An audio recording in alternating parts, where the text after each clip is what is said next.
মওলাই করিম এই রোজার পেছনে আজীব এক উদ্দেশ্য আপনি উলামায়ে কেরামের মুখ থেকে আপনারা নিজেরা অত পড়েন কোরআনে পান। আল্লাহ বলেছেন, আমি ইয়া আইয়ুহাল্লাযীনা আমানু বলেন কুতিবা আলাইকুমুস সিয়াম কামা কুতিবা আলাল লাযীনা মিন ক্বাবলিকুম। পুরা রোজার ফরজিয়তের কথা আমাদের এখানে তুলে ধরে আল্লাহ বলছেন কেন, উদ্দেশ্য কি? লাআল্লাকুম তাত্তাকুন। এই লাআল্লাকুম তাত্তাকুন এক আজীব বিষয়। কেন রোজা দিলেন? লাআল্লাকুম তাত্তাকুন জিনিসটা কি? এটাই আমাদের রমজানের হাকিকত। এটা আমরা আমাদের সন্তানদেরকে বুঝাইতে হবে, ঘরের মধ্যে এটা বাস্তবায়ন করতে হবে। আমাদের স্ত্রীদের সাথে মুরব্বিয়ানে কেরাম যারা আছেন, ওই যুগে আমাদের মারও আজীব ছিলেন। আমাদের মাদের অ্যারেঞ্জমেন্ট, পুরুষরা বাধ্য হতো রোজাকে রোজার মতো করে পালন করতে। ঘর দোয়া দুই পরিষ্কারের কাজ চলছে, তখন তো আলাদা একটা অ্যারেঞ্জমেন্ট ছিল। আমি আমার জমানার স্ত্রীদের কথা বলছি। আমরা কিন্তু ঘরের প্যাটার্ন পরিবর্তন করি নাই। চলছে তো চলছে, মার্কেটে যাচ্ছি আসতেছি, ইফতারের বাজার নিয়ে সারা দিন রাত আমরা টেনশনের মধ্যে থাকি। ইফতার শেষ, এরপর সেহরি নিয়ে শুরু হয়। আমি আপনাদেরকে এই জিনিসগুলা করতে নিষেধ করতেছি না, কিন্তু আমার দুঃখ লাগে যে কাশ যদি বুঝে আসতো রমজানের মধ্যে কি চলে যাচ্ছে, আর কি নিয়ে আমরা ব্যস্ত হয়ে আছি এবং কি কারণে মওলাই করিম রমজান দিলেন। কাজে আমাদের এখান থেকে আমাকে এখন আজকে দূর দূরান্ত থেকে অনেক মা বোনেরা শুনছেন, আমি আপনাদেরকে বলবো ছেলে সন্তানদেরকে নিয়ে রোজার হাকিকত বোঝানোর জন্য ইফতারের বাজারের লিস্ট করার আগে তাহাজ্জুদ, তিলাওয়াতে কোরআন, তারাবি এবং রমজানের ইবাদতের লিস্ট সেটা আগে করেন। ইফতারের লিস্ট করা যাবে, ইফতারের লিস্ট হয়ে যাবে।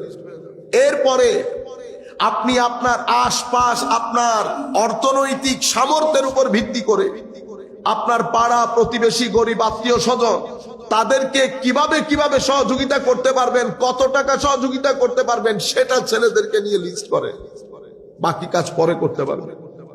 এই দুইটা যখন আপনি করবেন, আপনি করছেন, আমার আল্লাহ খুশি হয়ে যাবে।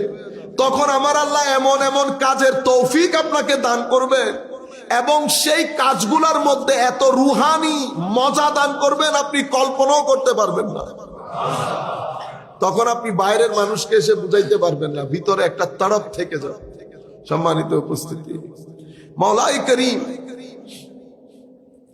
আল্লাহর নবী সাল্লাল্লাহু আলাইহি ওয়াসাল্লামকে পাঠিয়েছেন এবং আমার নবী বলছেন, বুইসতু লিউতাম্মিমা মাকারিমাল আখলাক। আমি উত্তম চরিত্র শিক্ষা দেওয়ার জন্য এসেছি। তাইলে আমাদের কাছে আমার নবী এসেছেন আমাদেরকে চরিত্র শিক্ষা দেওয়ার জন্য।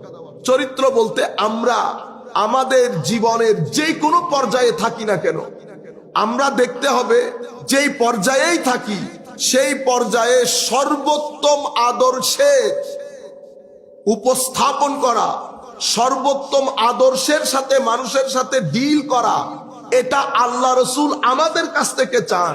এই উদ্দেশ্যেই উনি প্রেরিত হয়েছেন এবং আল্লাহ আমাদের কাছে এটাই চান, আমি যখন পরিবারের সাথে থাকব আমার আদর্শ যেন দারুণ হয়।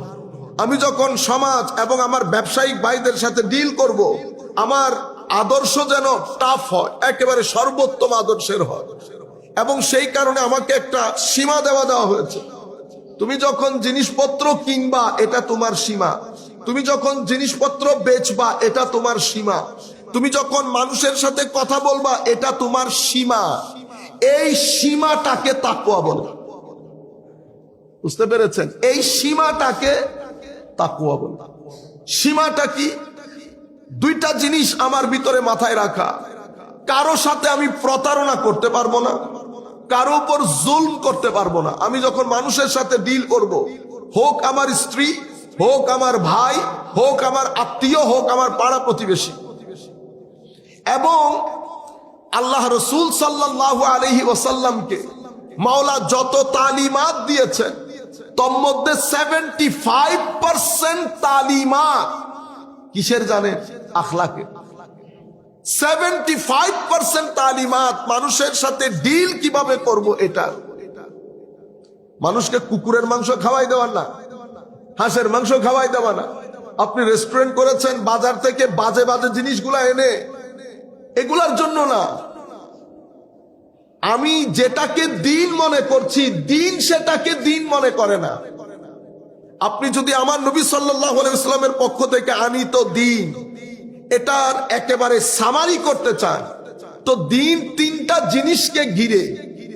মানুষের সাথে আমি কেমন, পরিবারের সাথে আমি কেমন, আল্লাহর সাথে আমি কেমন, এটাই দিন।